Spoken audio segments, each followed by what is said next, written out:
Alrighty, welcome back, everyone. We just talked about that huge game in Columbus, Ohio. Ohio State, Indiana. Cannot wait for it. It's gotten a lot of people very angry before the game's even been played. So we will definitely break it down on Monday, let you know exactly what I think about Indiana. I will let you know if they're a playoff team or not. In my mind on Monday, cannot do that until I see this game unfold. But let's get into a couple of SEC games because we got quite a few upset alerts all across the SEC right about now. But let's get into these two because I think they stand out a little bit above the bunch. And we'll start with this one. Ole Miss goes on the road to Florida where the CFP hopes of LSU came to an end. It is the graveyard of those CFP hopes for LSU, and now Ole Miss is going to try to at least get it done. The good news for them is the sun will be shining for this one. It will not be at night. You will avoid the swamp at night, which even Jordan Watkins admitted is a very big deal for this team. So a huge game, definitely one that I'm very much looking forward to. And the big news is DJ Lagway has arrived. If you watched that game on Saturday against LSU, you came away thinking the world of that kid because the throw that he made to Elijah Badger is not a normal throw by any means. That being said, it is going to be a much better defense on the other side. It is going to be a much better D-line on the other side in Ole Miss, and he's going to have to use that momentum from last week and really start playing free, just play with confidence, and really, with Florida State on the docket, I hate to say this, even with Florida State, but you're probably okay. You probably can lose this game, so I would attack. Go full throat, trust yourself, rip the ball around the field, and frankly, when he does that, a lot of good things happen. And the other good news on the other side is Ole Miss is getting Trey Harris back for this game. After the bye week, he is fully healthy finally, and this is a huge deal, not only for this week, but really going forward for their CFP hopes.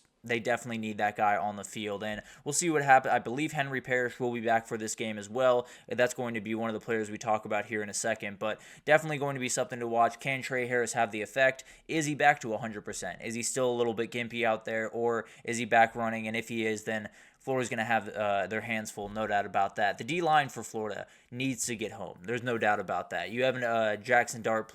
Jackson Dart is a incredibly good player and really will pick you apart if you allow him the time to do it, no doubt about that. So you got to go get him. And if you can't really go after him, if you can't get to the quarterback, then your offense has to go punch for punch with one of the best offenses in the country.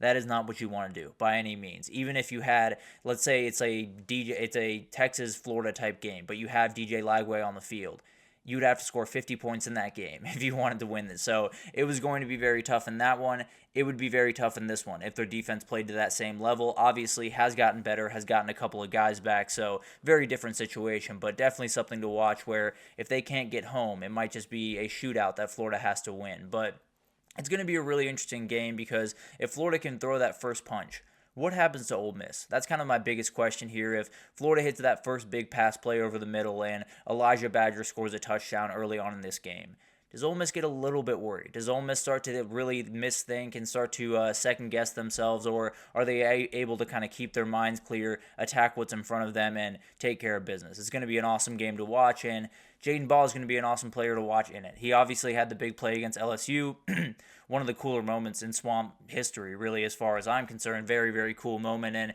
Jaden Ball is one of those players that continues to play really good football. Him and DJ Lagway have a lot of Florida fans incredibly excited about 2025, and they very much should. These are very fun players, and I think Jaden Ball is going to be one of those guys against a team like Ole Miss where you're going to have to get the run game going one way or the other. You can't afford to have nothing on the ground, especially against this D-line, and then just hope that DJ Lagway can make every single play. You need your running backs to help out, and Jaden Ball is probably going to be the main guy there. Shamar James, the linebacker for Florida, was incredible last week. Won SEC Defensive Player of the Year and was just all over the field. And especially as you get into this back half where so many of the guys contributing, so many of the guys putting things on the field are young guys or are transfers or are pieces that are not necessarily quite as familiar with what Florida is. Shamar James is. He knows exactly what this Florida team is about, knows exactly what this university is about.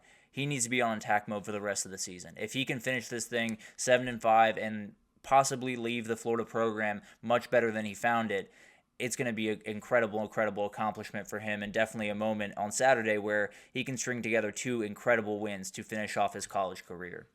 Then you got Henry Parrish, a really good running back for Ole Miss when they didn't have one the last couple of weeks, and you're going to have to find the run game in this one. Jackson Dart being the leading rusher in this game is not necessarily a path to victory, at least in maybe you can get it done in this game. You probably won't be able to get it done in some of those big-time games coming up, hopefully. So you're going to need Henry Parrish to get going. You're going to need him to get his feet under him and really take over this offense in some ways, and it's going to be a tall order, no doubt about that. And then Princely Umanmielen, he is going back home. He came over from Florida to Ole Miss this past offseason. He's going to go back home, and I can't imagine the reception is going to be very nice. I'll be totally honest with you. It's going to be pretty aggressive, but at the same time, he's got a job to do. He's got to get after DJ Lagway pretty aggressively, and if he can, then I wouldn't be surprised if we saw a couple of mistakes, a couple of miscues from the young kid, because these are some terrifying edge rushers on the Ole Miss side. And then for the keys to the game, line of scrimmage battle is going to be fascinating to watch. The Florida O-line is up for a battle against one of the best D-lines in the country. And then on the other side, you do have a Ole Miss O-line that is relatively solid. They can be had in different times, but they looked very stout against Georgia. So you're going to have to fight through that. We'll see if Florida can kind of match them at that point and really win the day in some ways with their D-line against their O-line, because that's probably the matchup that you have at least some ability to take advantage of.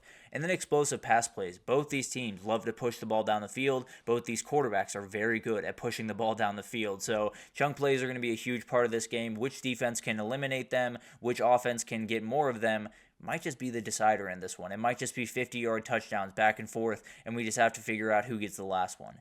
And then finally, the Florida energy. It is back. The first part of that season, when you saw the Miami game and you saw Miami go up about by 17 or 20 points, the fan base went quiet. That entire thing was absolutely silent, and the Miami fans were the loud ones in there.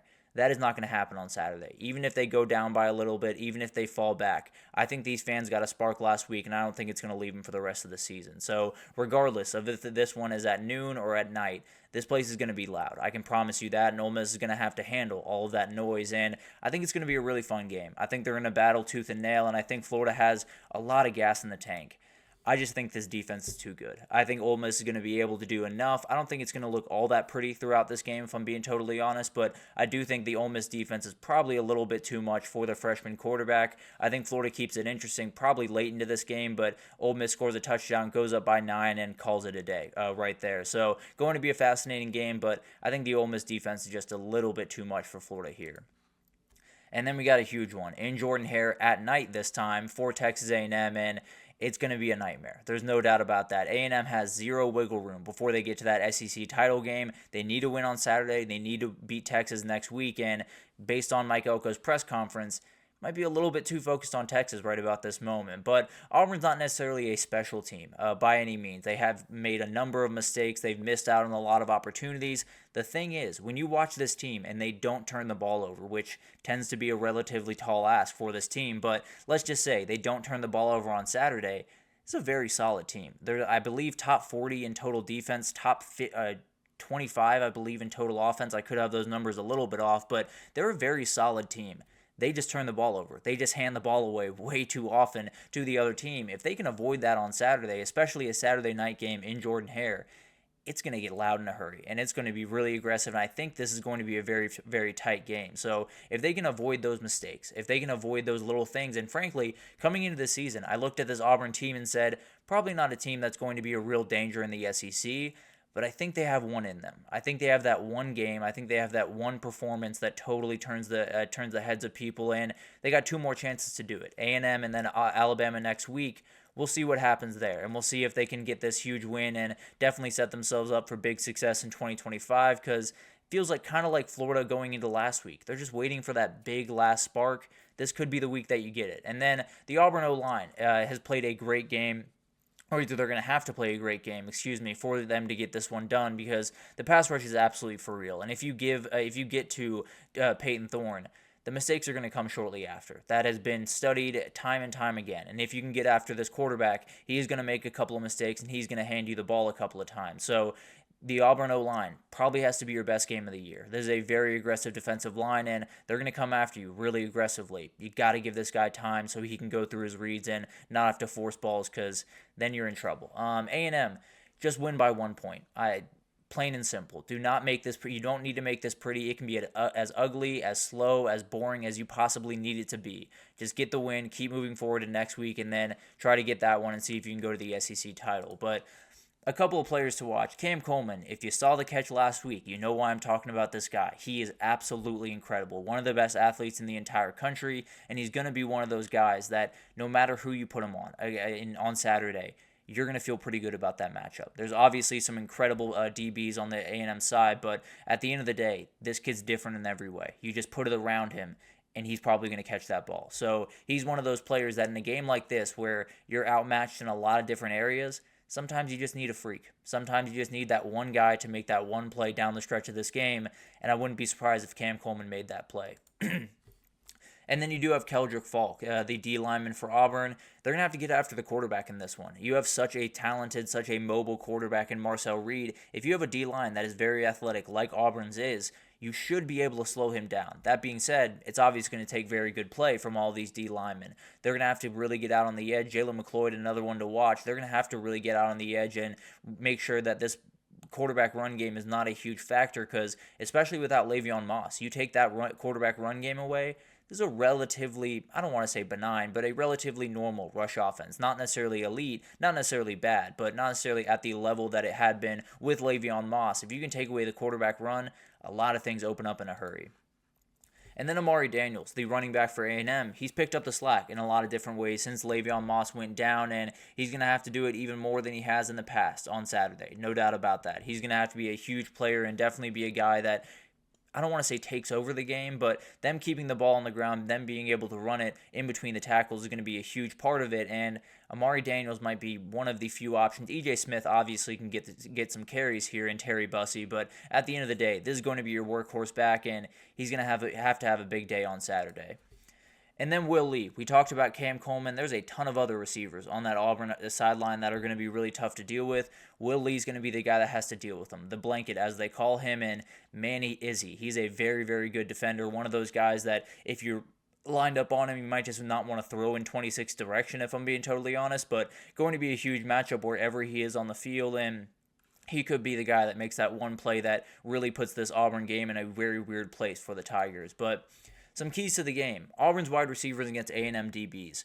These Auburn wide receivers are different in every way. They have so many athletes on the outside. They have Keandre Lambert-Smith, who's a little bit more complete receiver. Malcolm Simmons, Cam Coleman, Perry Thompson. It's ridiculous what they have at the wide receiver room. The A&M DBs are plenty good as well, but they're going to have to be up for the challenge. They're going to have to make sure that they can play full coverage all the way through the play and play some weird coverage, because sometimes that ball is just going to get thrown up and Cam Coleman or someone's just going to have to go make a play.